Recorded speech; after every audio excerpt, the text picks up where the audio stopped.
अस्सलाम वालेकुम। मैं हूं लियाकत राजपर।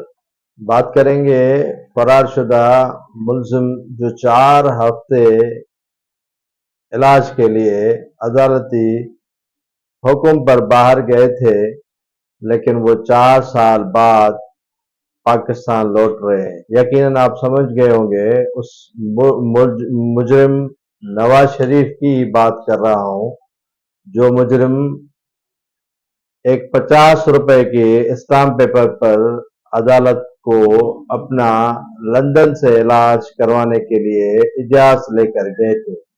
4 साल बीत गए, नोटिस जारी हुए, अदालत के बुलावे हुए, लेकिन वो हाजिर न हुए।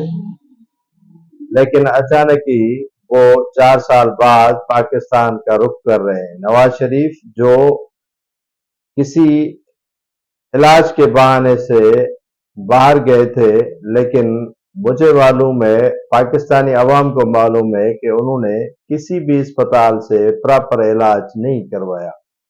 वो लंदन पहुंचते ही ठीक हो गए। उसके प्लेट्स जो कम यहाँ पाकिस्तान में थे वो अचानक बढ़ गए। पाकिस्तान की अदालतों में उनकी अबूरी जमानत के लिए यहाँ पटिशनें दायर की जा रही है।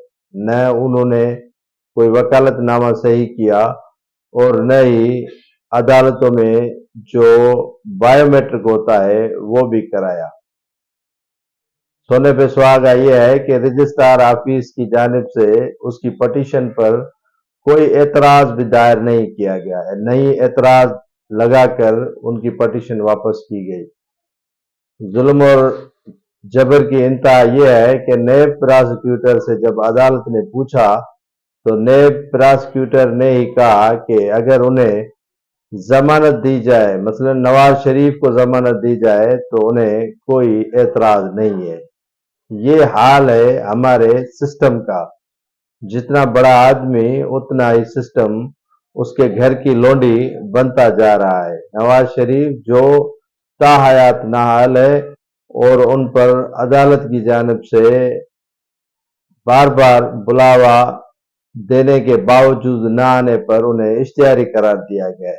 आज उस इश्तिहारी के लिए अदालत के दरवाजे खुल गए हैं और उन्हें जो है वो आज़ादी का परवाना भी मिलने वाला है। एस्टेब्लिशमेंट जो कभी नवाज शरीफ के खिलाफ नहीं रही है, आज भी उसके दिल में नवाज शरीफ के लिए बड़ा ही एहतराम पाया जाता है।